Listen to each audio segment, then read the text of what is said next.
Hello, everyone. My name is Catherine Ferreira. I am the host and owner of Gem and Me. I want to take the time today to introduce myself. Who am I? I'm a young, proud, first-generation Latina born and raised in Washington Heights. I have excelled in my life with adversity, hope, belief, motivation, and most importantly, the power in me. And I believe everybody has their own power inside themselves. And I want to share this platform with you to be able to explore and dig very deep inside of you to find the blessings, the gifts that you were given to become the best version of yourself. So thank you so much for joining today to the Gem and Me podcast.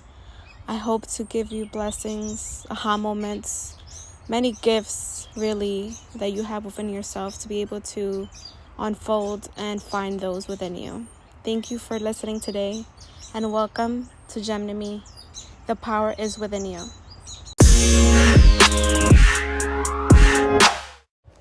Hello everyone, Gem and Me here. Thank you so much for listening today. So today I want to actually open up the conversation and raise awareness for Sexual Assault Awareness Month.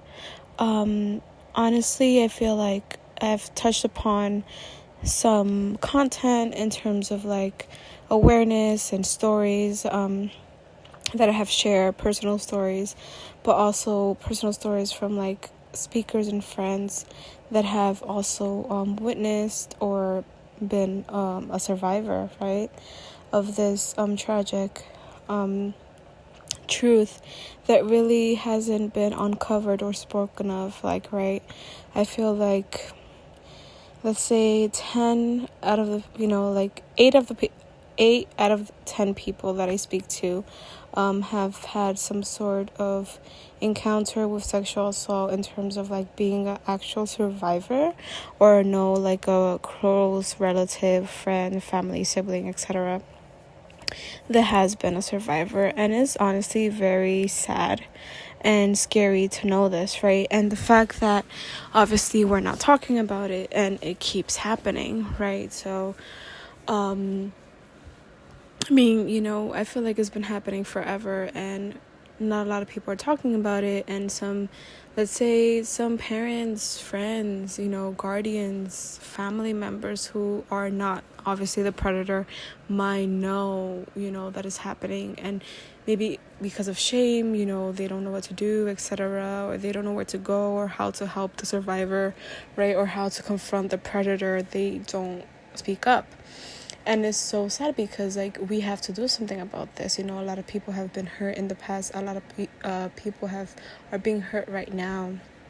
And obviously it will continue to happen if we don't stop it, if we're not aware of it, if we're not educated, if we're not like careful, who we leave our kids with, who has like access to our kids, our siblings, our grandchildren, etc. Like, this is true. And a lot of the conversation that I had before has been with mostly Hispanic survivors, but I'm also obviously hearing that for example Black African American communities also suffer from this.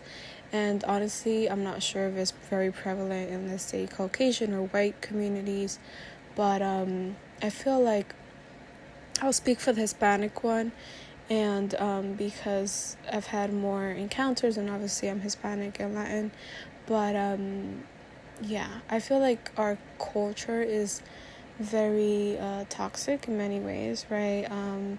We're told to like, that's your aunt, that's your uncle, you have to do what they say, and and whatever, and kiss them, say whatever, hi, and sit on their lap, and all this like kind of forcing kids to like have this open relationship with certain people that obviously don't deserve it, and they shouldn't have open access to these kids. Like, people are very toxic and have like very bad intentions sometimes, right? It could be because they have experiences themselves, right? Because it comes from generations before, right? They were exposed to certain things and they're like perpetrating other people because they were hurt.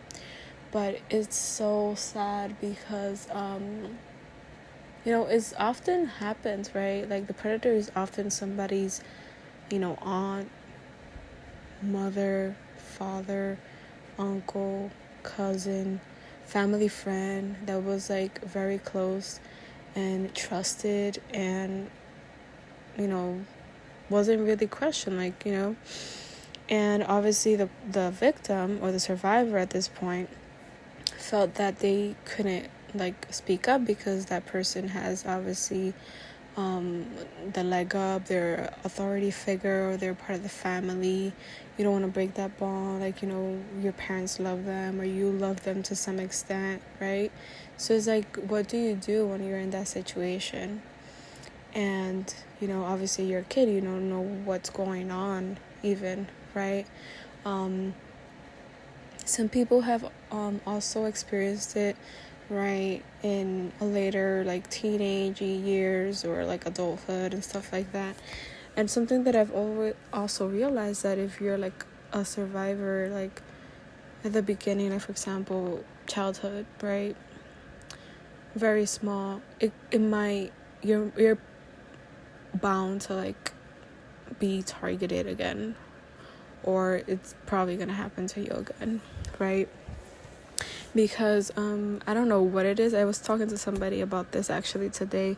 I was like, it's crazy how I feel like once it happens once, like there's something that like it's like you have a target, like a white target or a red target in your forehead or something, and like I don't want to say attract because that doesn't even make any sense, but I don't know, it's like you're prevalent to it, if that makes any sense.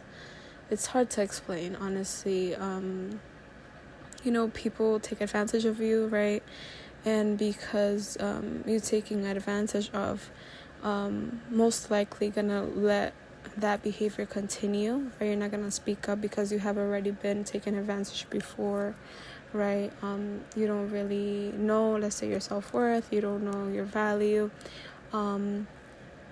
Growing up, you might seek sexual pleasures or activities because you were exposed to it very early on, right? And also this could also include like seeking promiscuous behaviors, messing around at an early age, teenage years, because you were exposed to it. But you're also seeking validation and love from others if you did lack love and worthiness or appreciation at home, or obviously because of that experience you feel horrible, so you're like seeking validation and love from others because you're like empty and broken and whatever, right? And it takes a lot of healing. It takes a lot of courage. It takes awareness and just like wanting to change, but it's possible. And I know this is a big battle to fight like down the line, but I feel as long as we keep talking about it and we keep like raising awareness, hopefully like future generations will not be victims or survivors of this act, or at least it will decrease, because most of the survivors are abused by somebody close to them, right? Family, friends, etc. So it could be avoided if parents obviously are more aware, more careful, and obviously educate kids to open that door. Like if anything crazy happens or anything like that doesn't feel right, like come to me, like I won't be mad at you, I won't think you're like wrong or lying or etc. Because that's also a component, right? If you feel like people are not going to believe you, you're not going to say anything, you're going to be like, oh, there's a lot of shame and guilt, in that as well. So I just want to raise awareness, and if you have been or are a survivor, you're not alone. There's a lot of support out there. You have friends and I'm a friend, right, that I can support you as well, and we can talk about it. And it's crazy how, like, you start talking to people and like things come out, right? Like, you would never think like, oh, that person, right, has been through something, but like, it's possible, right? Because it's not like gonna be on your forehead like, oh my god. But once you start being vulnerable and opening up to people, like, you learn about them and that you're not alone, and it gives us power to be stronger, and we heal through community. So it's so important that we speak about it. But yeah, I just want to extend a hug and kisses and just support, and really look out for those around you if you're not a survivor, to help and prevent it from happening in the future. So thank you so much for listening, and have a great day.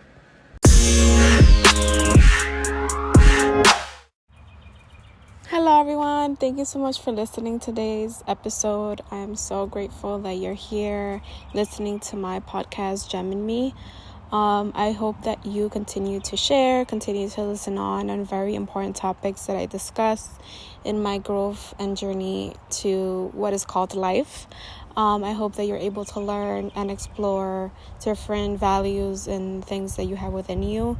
I really hope to serve as a support system and a community to those who need that inspiration in that community, because I know that I needed this,